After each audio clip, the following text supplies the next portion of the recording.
오늘 하나님께서 우리에게 주신 말씀은 빌립보서 4장 8절과 9절 말씀인데요. 길지 않으니까 우리가 한 목소리로 천천히 같이 읽도록 하겠습니다.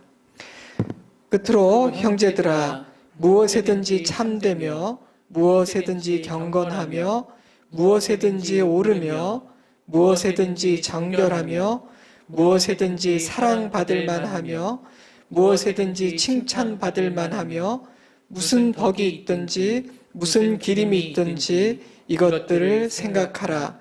너희는 내게 배우고 받고 듣고 본 바를 행하라. 그리하면 평강의 하나님이 너희와 함께 계시리라. 아멘. 지난주일 우리는 빌립보서 4장 8절 말씀을 통해 생각에 대해 함께 묵상하였습니다. 어떤 것을 생각해야 하는가? 어떤 것을 생각하지 말아야 하는가? 어떤 생각으로 내 마음을 채울 것인가? 사도 바울은 자신의 경험을 토대로 혼돈과 고난의 시기를 보내고 있는 빌립보 교회 성도들에게 생각의 기준을 제시하였습니다. 그러한 하나님의 명령을 따라 우리는 빌립보서 4장 8절이라는 검사 키트로 날마다 나의 생각을 점검하고 의도적으로 그리고 깊이 하나님 보시기에 선하고 아름다운 것만을 생각하는 생각의 훈련을 해야 합니다. 생각의 변화는 하나님께서 약속하신 놀랍고 새로운 은혜와 복으로 들어가는 문을 여는 열쇠이기 때문입니다. 생각의 패턴이 바뀌지 않으면 아무것도 바뀌지 않습니다. 생각은 마치 비행기의 자동 항법 장치와 같아서 내 삶의 방향을 결정하고 이끌기 때문입니다. 그러니 자신의 생각과 감정을 주목하십시오. 애쓰지 않아도 빌립보서 4장 8절 말씀대로 저절로 될 때까지는 어떤 생각이 내 마음에 가득 차 있으며 어떤 생각이 나의 감정과 말과 행동을 결정하고 이끌고 있는지 살피는 일을 게을리하지 마시기 바랍니다. 오늘은 이어지는 4장 9절 말씀을 통해 행함에 대해 묵상하고자 합니다. 좋은 것을 생각했다면 그 좋은 것을 행함으로 구체적으로 실현시켜야 되기 때문입니다. 때문에 생각과 행동은 언제나 한 쌍입니다. 뗄 수가 없습니다. 함께 해야만 완성됩니다. The Seven Habits of Highly Effective People, 성공하는 사람들의 7가지 습관이라는 베스트셀러를 쓴 스티븐 커비라는 사람이 있습니다. mormon교 지도자 중 한 사람인지라 그의 논리에는 비성경적인 요소도 있고 심지어 어떤 책은 노골적으로 기독교를 대적하기도 하기에 분별력이 필요한 저자죠. 하지만 아이러니하게도 그의 책을 읽다 보면 이 사람 성경에서 영감을 얻었구나 라고 생각되는 부분이 적지 않습니다. 리더십 분야의 전문가로서 좋은 제안과 통찰력도 던져주죠. 때문에 그의 사상과 신앙의 뿌리를 분명하게 이해하면서 그가 제시하는 사례들을 지혜롭게 접한다면 통찰과 지혜를 얻을 수도 있습니다.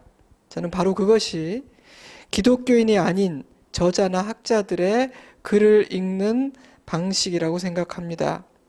만약 우리에게 실력과 내공이 있다면 지나치게 겁낼 필요는 없습니다. 물론 자신이 없다면 언제나 안전한 책을 읽고 안전한 사람만을 접하는 것이 지혜입니다. 그것은 여러분 자신이 잘 판단하시기를 바라요. 누군가에게 책이나 사람을 소개해 줄 때도 그 사람의 영적인 실력을 감안하는 지혜가 필요합니다. 스티븐 커비는 모든 것은 2번 창조된다고 이야기합니다. 첫 번째 창조는 우리의 마음속, 즉 생각이라는 영역에서 이루어지고 두 번째 창조는 구체적인 행동을 통해 이루어진다는 것이죠. 그는 2가지 창조 모두가 중요하지만 생각이라는 영역에서 이루어지는 첫 번째 창조가 훨씬 더 중요하다고 주장합니다. 저도 그렇게 생각합니다. 저는 그가 이것들을 생각하라 그리고 이것들을 행하라 권면한 빌립보서 4장 8절과 9절 말씀에서 영감을 받지는 않았을까 혼자 생각해 보기도 했어요. 실제로 많은 리더십 전문가들은 성경에서 영감을 얻곤 합니다. 그가 신앙인이든 아니든 말이죠. 하지만 두 번째 창조, 즉 실행하는 것, 행동하는 것 역시 너무나 중요합니다. 생각이라는 차원에서 이루어진 첫 번째 창조는 행함을 통해서 구체적으로 실현되기 때문입니다. 그러므로 좀 심하게 말하면 실행되지 않은 생각과 계획은 아무것도 아닙니다. 저는 자기계발 서적들이 다루는 주제는 크게 두 가지 카테고리 안에 들어간다고 생각합니다. 하나는 마음과 생각이고 다른 하나는 행동이라는 영역이죠. 생각을 다루는 책들은 내면 세계, 자기 성찰, 마음 관리, 생각 관리, 감정과 기질과 같은 주제를 다루고 있고요. 행동을 주목하는 책들은 시작의 기술, 목표를 작게 만들어서 실행하는 법, 습관 만들기와 같은 주제를 다루죠. 빌립보서 4장 8절과 9절 말씀은 이 두 가지 차원 모두를 다루고 있는 것입니다. 오늘은 행하라 라는 명령을 주목해 보려 합니다. 사랑하는 성도 여러분, 우리의 매일의 행동은 너무나 중요합니다. 우리의 행동은 우리의 생각을 실제로 구체적으로 실현시키기 때문입니다. 몇 주 전 소돔과 고모라의 멸망을 묵상하면서 롯의 아내에 대해 말씀드린 것을 기억하십니까? 하나님께서 절대 뒤를 돌아보지 말라고 엄중하게 경고하셨음에도 불구하고 뒤를 돌아본 롯의 아내는 소금기둥이 되고 말았습니다. 그녀의 마음속에 있던 생각을 구체적인 행동으로 옮겼기 때문이죠.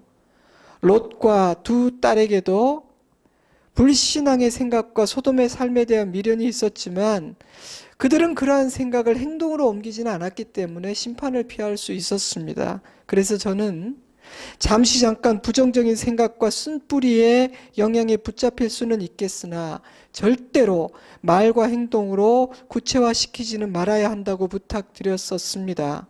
말과 행동으로 구체화되는 순간 그 부정적인 생각과 감정은 굉장한 힘을 갖기 때문이죠.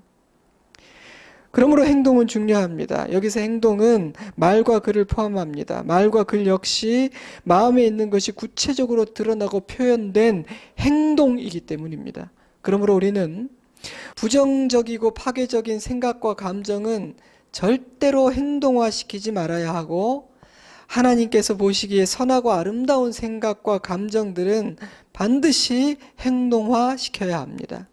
그래서 사도 바울은 생각하라 그리고 행하라 권면하고 있는 것입니다.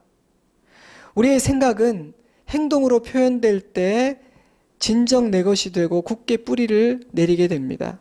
행동으로 표현해 보아야만 8절 말씀이 가르치고 있는 선하고 좋은 생각들이 내 안에 제대로 자리를 잡았는지 아닌지 확인할 수 있습니다. 어려운 수학 문제를 선생님이 풀어주실 때는 그렇구나 이해가 되는데 혼자서 풀 때는 막히는 경우가 있습니다. 그러니 나 혼자 문제를 풀어 보아야만 내가 그 문제를 풀 수 있는 실력을 갖게 되었는지 아닌지 확인할 수 있는 것입니다. 그러므로 설명을 듣고 생각한 다음에는 내가 직접 문제를 풀어 보아야 하는 것이죠. 반복해서 풀어 보아야만 내 실력이 되는 것입니다. 그러니 행하는 것은 중요한 일입니다.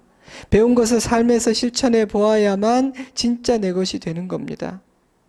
너희는 내게 배우고 받고 듣고 본 바를 행하라. 이 말씀을 통해 우리는 몇 가지 지혜를 얻게 됩니다. 먼저 누구에게 배우는가의 중요성입니다. 바울은 내게라고 말하죠. 물론 자기 의를 주장한다거나 자신만 옳다고 말하고 있는 것이 아닙니다. 바울은 모든 서신서에서 자신은 오직 하나님만을 섬기는 그리스도의 종이라는 사실을, 그리고 내가 전하는 복음은 나의 말이 아니라 주님께로부터 받은 것이라는 사실을 강조하고 또 강조합니다. 그러므로 비록 내게라고 표현하고 있지만 사실은 자신의 말이 아니라 하나님으로부터 받은 말씀, 성경의 교훈을 행하라고 말하고 있는 것이죠. 하지만 하나님의 말씀은 인간 목자를 통해 전달됩니다. 그러니 누구에게 배우는지는 굉장히 중요한 문제입니다. 아마도 빌립보 교회 성도들은 자신이 얼마나 위대한 스승으로부터 배우고 있는지 몰랐을 거예요. 그러나 우리는 압니다. 바울에게 배운 그들은 복되죠. 당시에도 거짓 선생들이 많았으니까요. 하지만 바울을 귀히 여기지 않는 사람도 적지는 않았습니다. 우리는 요즘 잘못된 스승에게 배우는 일이 얼마나 위험한 결과를 만드는지를 절감하고 있습니다. 신천지, 구원파, JMS, 코로나19의 전파가 이러한 거짓 가르침과 거짓 스승들과 연결되어 있다는 사실이 저에게는 많이 놀랍고 하나님을 경외하는 마음을 갖게 합니다. 그러한 스승에게 배운 사람들은 가정도 버리고 자신의 삶도 타인의 삶도 망가뜨립니다. 물론 그들은 처음부터 이상했던 사람들이 아닐 것입니다. 아마도 어떤 계기로 인해 미혹되고 잘못된 스승에게 배움으로 그렇게 된 것이겠죠. 그러니 누구에게 배우는지는 굉장히 중요합니다. 그러니 여러분, 말씀을 가르치는 자들을 위해 기도하셔야 합니다. 기도와 사랑으로 하나님의 말씀을 가르치고 전달하는 자들을 보호해 주셔야 합니다. 하나님의 말씀이 왜곡되지 않게 전달되어야 하며 가르치는 자가 아무런 두려움이 없이 오직 하나님의 말씀만을 증거할 수 있어야 하기 때문입니다. 그러니 가르치는 자들을 위해 기도하시고 누구에게 배울 것인지를 잘 선택하시기 바랍니다. 우리는 내가 배우고 듣는 그 사람의 영향을 받게 되기 때문입니다. 또한 9절 말씀은 무엇을 행해야 하는지를 가르쳐주고 있습니다. 바울은 배우고 받고 듣고 본 바를 행하라고 말합니다. 그것이 무엇인가? 그 첫 번째 대답은 8절 말씀에서 발견할 수 있습니다. 우리가 행해야 하는 것들은 이런 것들입니다. 무엇이든지 참된 것과 무엇이든지 경건한 것과 무엇이든지 옳은 것과 무엇이든 순결한 것과 무엇이든 사랑스러운 것과 무엇이든지 명예로운 것과 또 덕이 되고 칭찬할 만한 것이면 이 모든 것을 생각하십시오.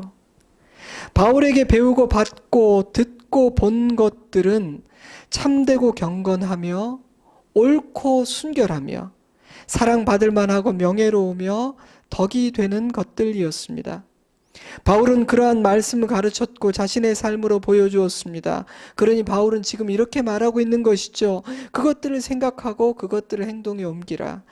너희 생각을 8절 말씀으로 점검하라. 너희의 행동도 8절 말씀으로 점검하라. 그리함으로 너의 생각과 행동이 하나가 되게 하라. 우리는 무엇을 행해야 하는가? 그 첫 번째 대답을 8절 말씀에서 먼저 찾아보았는데요. 보다 궁극적인 빌립보서 전체의 대답은 1장 27절 말씀에서 찾을 수 있습니다. 오직 너희는 그리스도의 복음에 합당하게 생활하라. Whatever happens, conduct yourselves in a manner worthy of the gospel of Christ. 복음으로 살아라. 우리가 받은, 우리가 믿고 있는 그 복음에 어울리는 삶을 살아라. 바울은 이렇게 말하고 있는 것이죠. 그러므로 우리는 항상 이렇게 질문해야 합니다. 이 행동은 복음적인가? 이 말은 복음적인가? 이 선택은 우리의 복음에 어울리는가? 그런데 이 복음적이라는 표현, 복음에 합당하고 복음과 어울린다는 말은 구체적으로 어떤 의미일까요? 그 의미를 알기 위해서는 복음의 내용과 복음이 어떤 모습인지를 살펴보아야 할 것입니다. 한자로 복음은 복된 소리입니다. 영어로는 good news, 기쁜 소식이라고 표현할 수 있습니다. 국어사전은 그리스도가 죽음으로 인류를 구원한다는 기쁜 소식이라고 정의하고 있습니다. 그래서 아기 예수님께서 이 땅에 태어나신 그날 천사들은 목자들에게 이렇게 말했어요. 무서워하지 말라. 보라, 내가 온 백성에게 미칠 큰 기쁨의 좋은 소식을 너희에게 전하노라. 오늘 다윗의 동네에 너희를 위하여 구주가 나셨으니 곧 그리스도 주시니라. 천사의 말은 복음의 핵심을 담고 있습니다. 때문에 복음의 핵심에는 그리스도의 탄생과 생애와 십자가의 죽음과 부활이 있는 것입니다. 그래서 예수 그리스도의 생애를 담고 있는 네 권의 책, 마태, 마가, 누가, 요한이 기록한 네 권의 책을 우리는 복음서라고 부르는 겁니다. 그러므로 나의 언행이 복음에 합당하다는 말은 나의 언행이 그리스도를 드러내는가, 그리스도의 성품과 삶과 어울리는가라는 질문과도 같습니다. 또한 나의 언행이 십자가를 드러내는가, 십자가를 따르는 모습인가라는 질문이기도 합니다. 또한 나의 언행이 누군가에게 기쁨을 주는 소식인가, 누군가를 구원하고 살리는 말과 행동인가라는 질문이기도 합니다. 복음에 합당하게 행한다는 것은 그런 의미인 것이죠. 좀 더 생각해 볼까요? 복음은 어떤 모습입니까? 복음은 어떤 옷을 입고 있으며 어떤 열매를 맺습니까? 복음은 생명입니다. 그러므로 복음에 합당한 언행은 살리는 것이지 죽이는 것일 수 없습니다. 복음은 치유와 회복의 메시지입니다. 그러므로 복음에 합당한 언행은 위로하고 치유하는 것이지 상처를 주고 아프게 하는 것이 아닙니다. 누군가를 무겁게 만드는 것이 아닙니다. 복음은 은혜이며 덕을 세웁니다. 그러므로 복음에 합당한 언행은 격려하고 건설하며 창조하는 것이지 파괴하고 정죄하고 판단하는 것일 수 없습니다. 복음은 빛입니다. 그러므로 복음에 합당한 언행은 밝게 하고 환하게 하는 것이지 어둡게 만들고 절망하게 만드는 것일 수 없습니다. 복음은 진리입니다. 그러므로 복음에 합당한 언행에는 그 어떤 거짓과 속임수와 간교함이 있을 수 없습니다. 이렇게 복음의 모습과 복음이 맺는 열매를 하나하나 묵상해 보면 복음에 합당하게 행하는 것이 어떤 모습인지 여러분 우리는 쉽게 알 수 있을 것입니다. 이 부정할 수가 없어요. 쉽게 알 수 있습니다. 율법주의는 복음과 정반대편에 서 있습니다. 그래서 율법주의는 복음과 반대되는 일을 하죠. 여러분 복음서에 기록된 율법주의자들의 언행을 살펴보세요. 지금까지 말씀드린 복음의 모습과 정반대라는 사실을 아주 쉽게 발견할 수 있을 거예요. 복음의 핵심은 십자가입니다. 십자가는 희생이요 죽음입니다. 그러므로 복음적인 언행은 자기를 낮추는 겸손이요 자기를 십자가에 못 박는 희생이며 죽음입니다. 그러므로 복음에 어울리지 않는 행동은 교만이고 자기를 희생하지 않는 모습이겠죠. 예수님은 이렇게 말씀하셨습니다. 누구든지 나를 따라오려거든 자기를 부인하고 자기 십자가를 지고 나를 따를 것이니라.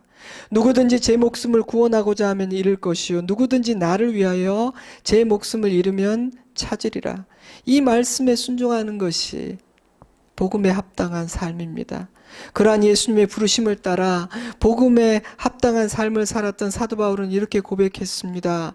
내가 그리스도와 함께 십자가에 못 박혔나니 그런즉 이제는 내가 사는 것이 아니요 오직 내 안에 그리스도께서 사시는 것이라. 이제 내가 육체 가운데 사는 것은 나를 사랑하사 나를 위하여 자기 자신을 버리신 하나님의 아들을 믿는 믿음 안에서 사는 것이라. 이것이 복음을 따라 사는 자의 고백입니다.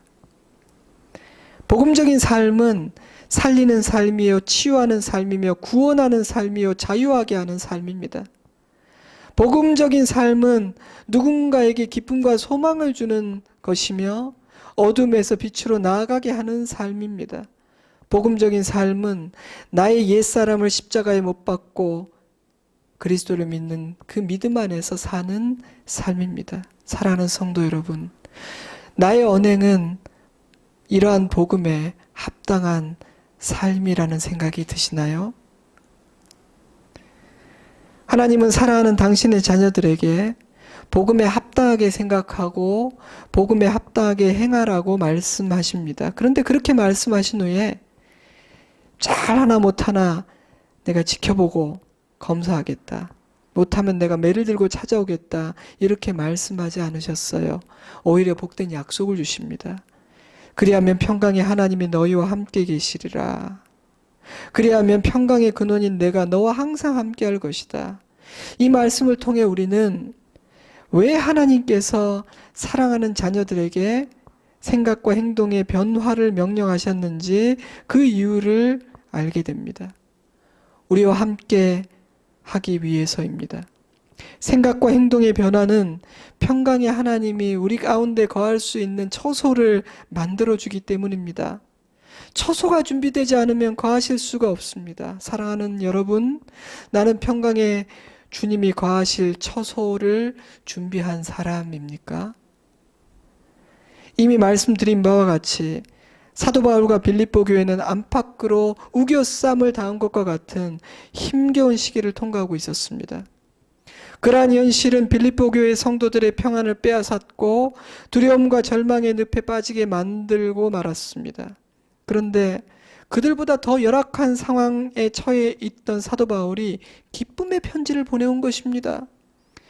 여전히 감옥에 갇혀 있었음에도 불구하고 그는 믿음도 평강도 기쁨도 빼앗기지 않았습니다. 바울은 그 비결을 밝힙니다.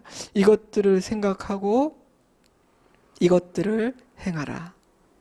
문제와 싸우지 말고 고난을 묵상하지도 말고 선하고 좋은 것들을 묵상하라. 그리고 그것들을 행함으로 그 좋은 것들을 너의 삶에 네가 있는 그곳에 실현시키라는 것입니다. 그리하면 평강의 하나님이 너와 함께 하실 것이며 그 순간 너무도 크게 보였던 모든 문제들이 아무것도 아님을 깨닫게 될 것이라고 바울은 선언하고 있습니다. 그 증거로 기쁨으로 충만한 자신을 보라고 말합니다. 사랑하는 성도 여러분, 오늘 우리는 행하라는 말씀을 묵상하였습니다. 우리의 생각이 변화되고 변화된 생각이 선하고 덕스러운 행동, 복음적인 행동으로 구체화되기를 바랍니다. 행함이 없는 신앙은 아무런 힘이 없습니다. 사랑하는 여러분, 나의 언행은 복음에 합당합니까? 나의 언행은 참되고 경건하며 옳고 순결하며 사랑스럽고 덕스러워서 칭찬할 만합니까? 복음을 더 깊이 묵상합시다. 예수님을 닮고 예수님을 따릅시다. 그 복음을 증거함으로 더 많은 이들이 구원받고 생명에 이르도록 세상을 섬깁시다. 복음에 합당한 자는 요란하지도 화려하지도 목소리가 크지도 않습니다. 그들은 무명한 자 같으나 유명한 자요, 근심하는 자 같으나 항상 기뻐하고 가난한 자 같으나 많은 사람을 부유하게 하며 아무것도 없는 자 같으나 모든 것을 가진 자입니다. 공감이 가는 글이 있어서 주중에 성도 여러분들과 나누었습니다. 제가 다시 읽어드릴게요. 재난의 시간이 길어지고 있다. 어떻게 견디면 좋을까? 지금까지 사람들은 코로나19를 잡는 일에 집중했다. 안 걸리고 안 퍼뜨리는 일에 힘썼다. 마땅한 일이다. 잡힐 때까지 지속할 일이다. 사태가 장기화되면서 이제 어떻게 잘 견딜지를 생각할 때다. 코로나19로 인해 고통받는 분들을 위로하며 함께 견뎌나갔으면 좋겠다. 하나님께 기도하며 기다리고 견디면 좋겠다. 그리고 힘겹더라도 유익한 것을 만들며 적극적으로 견디면 좋겠다. 견딜 만한 가치를 찾으며 긍정적으로 견디면 더더욱 좋겠다. 이번 일로 신천지의 거짓과 실체가 드러났다. 그로 인해 교육생들이 대거 돌아오고 수많은 거짓 가르침들이 쇠락한다면 견딜 가치가 있다. 사람들이 죽음에 대해 생각하면서 인간의 약함과 한계를 인정하고 주님께 돌아오는 계기가 된다면 견딜 가치가 있다. 이번 기회로 한국교회가 성경을 소홀히 여긴 과오를 깨닫고 진정 성경 중심으로 돌아오는 계기가 된다면 견딜 가치가 있다. 이번 재난으로 한국교회와 성도들이 자신을 성찰하고 회개하여 이전보다 거룩해지는 계기가 되었다면 견딜 가치가 있다. 예배의 변형이나 중단으로 예배에 대한 그리움이 일어나 진정한 예배자들이 일어난다면 견딜 가치가 있다.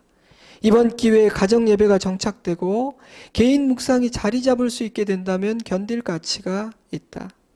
타인 의존적인 신앙에서 홀로서기를 할 수 있는 신앙으로 성숙했다면 견딜 가치가 있다.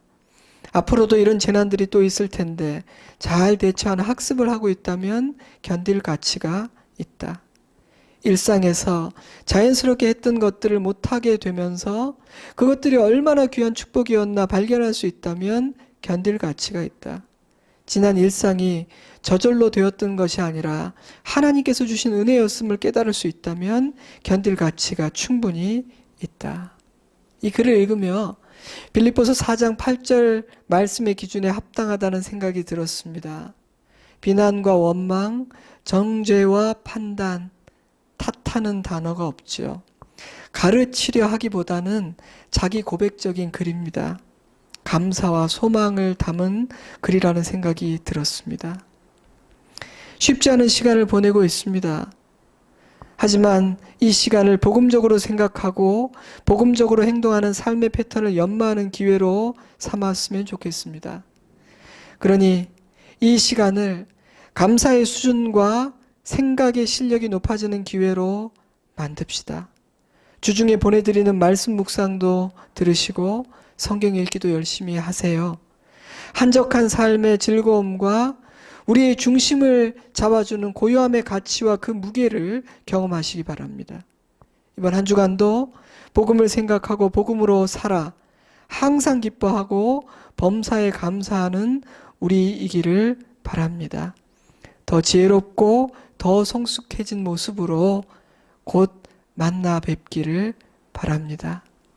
이제 이 시간 우리 잠시 눈을 감고 마음을 모아 하나님께서 우리에게 주신 이 말씀을 묵상하며 기도하는 시간을 갖도록 하겠습니다.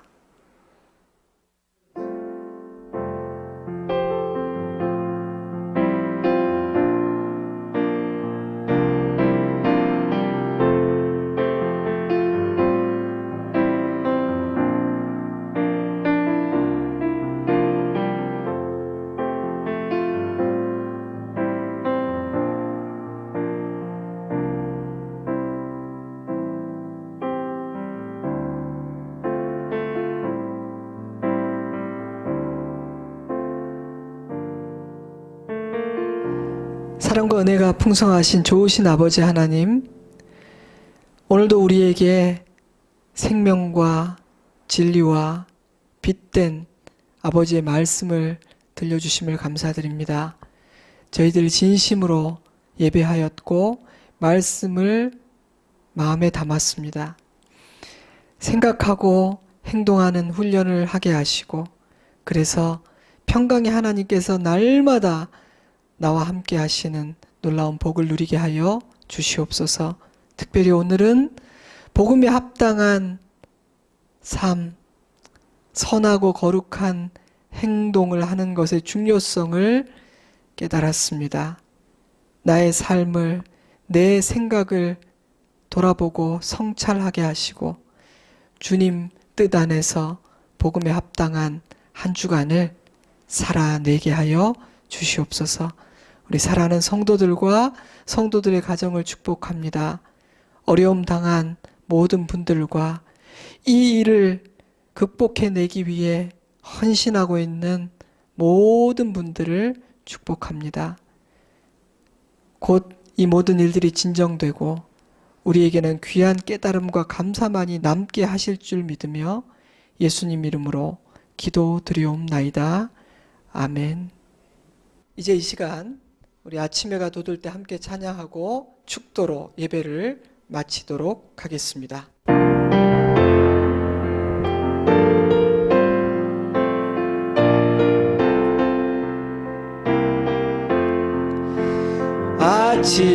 아침해가 돋을 때 만물 신성하여라. 나도 세상 지낼 때에 햇빛 되게 새로운 광음을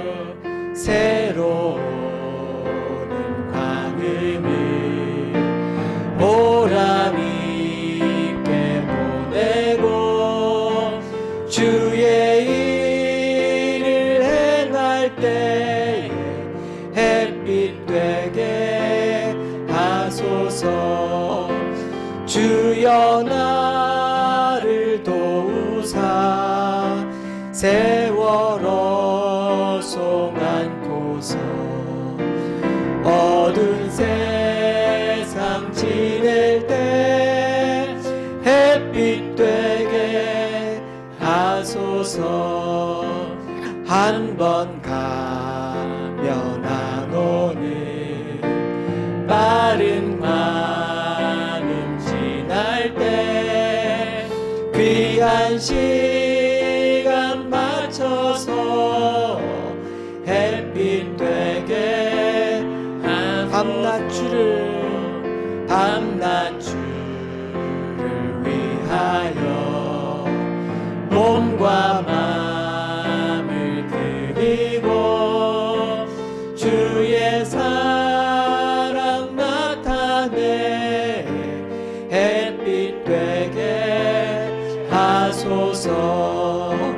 주여 나를 도우사 세월 어서 안고서 어두운 세상 지낼 때 햇빛 되게 주여 나를 도우사 주여 나를 도우사 세월 어서 안고서 어두운 세상 지낼 때 햇빛 되게 하소서.